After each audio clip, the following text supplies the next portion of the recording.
Okay, so here we are. It's not pretty, but it's doing the job. So we have this obviously Snowmageddon coming in. I did not have time with work and all that good stuff to actually dress this up the way I wanted to, which was to link all of these sheets with zip ties so that it kind of fit over the tubs that I have. It's kind of a glove. Just did not have the time to do it. So what I have instead done is put this 1-inch styrofoam insulation over the top of the totes that are shaped in an L shape. So those are covered. I've done my best to create windbreaks so that the totes are not being struck by just cold air. Again, this is not pretty, and this is never the way that I would want to set it up if it was some kind of permanent deal, but we don't live in Siberia, it's Texas. So this is going to last for a week, give or take, and then it's gone.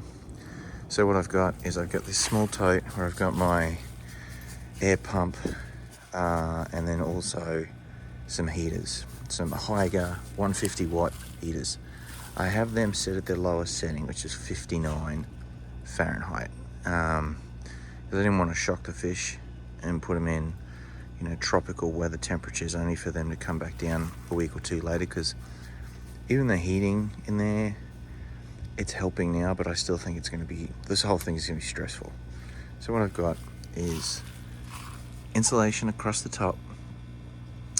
I've got 150 watts heaters set at 59 in 1, 2, 3, and 4 totes.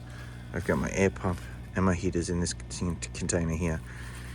It looks ugly, but this is for a reason. I want to be able to have access to this. I want to be able to check easily to see whether the power strip that I've got in there is still working. I can tell it by the red light, which you probably can't see, but you can see in the dark, but it's still going. So I've got this little tote here. Didn't cost me much. And then I basically got these set up just as windbreaks. I've got an access point there. I just went through, and it's hard to do with two hands, especially in the cold.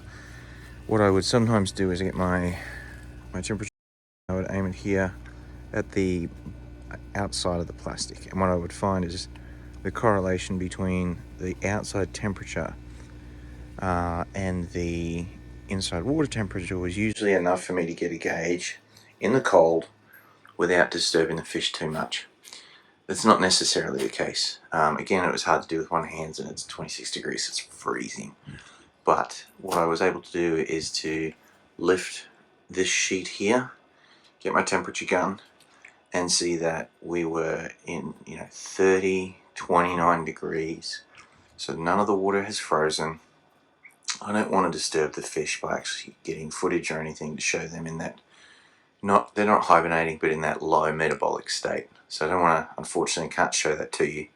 But I can tell you from the temperature that there's no ice on the top of the water.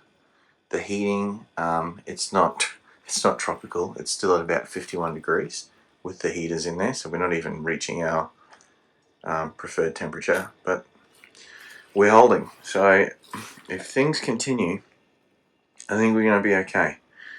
But if we lose power at some point, that's a different game, because this tote here, this one here, is 40 gallons.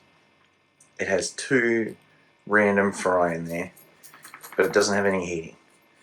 Now when I do the outside temperature down there, again, the plastic's not necessarily the same as the water, but that's 26 degrees.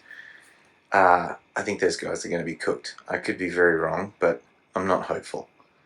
So we lose power for an extended period, this whole ball game changes. But I think for the time being, as rough as this looks, in terms of just the way I've set it up, I wish it looked nicer, but I think it's doing the job. So for now, we're holding fast.